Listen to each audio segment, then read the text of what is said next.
ఇప్పుడు ఇంటి దగ్గర ఎంత పెద్ద వాకిళ్ళు ఉండేయో అదంతా తుడవడానికి ఖచ్చితంగా గంట పట్టేది. మా అమ్మ పాపం రోజు తెల్లవారు 5 గంటలు లేచి అవన్నీ తుడిచి కల్లాపేసి ముగ్గులు పెట్టేది. ఎంత బాగుండేదో. స్పెషల్ డేస్ అయితే సంక్రాంతి, న్యూ ఇయర్కి వస్తే చాలు మేము ఆ వాకిలంతా ముగ్గులతో కలర్స్ ముగ్గులతో నింపేసేవాళ్ళం. ఇప్పుడు ఆ ఓపిక లేదు, చేసుకునే ఇంట్రెస్ట్ లేదు ఎవరికి, మెయిన్ టైం కూడా లేదు.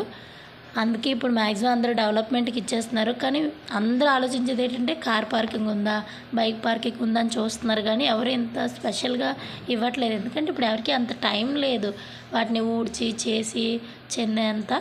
కానీ మా చిన్నప్పుడైతే మాత్రం ఎన్ని ముగ్గులు పెట్టేవాళ్ళమో.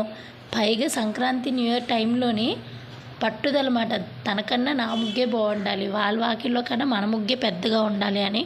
మీకు ఎప్పుడైనా ఇలా జరిగితే, ఇలా అనిపిస్తే కామెంట్ చేయండి. నిజంగా మా అమ్మ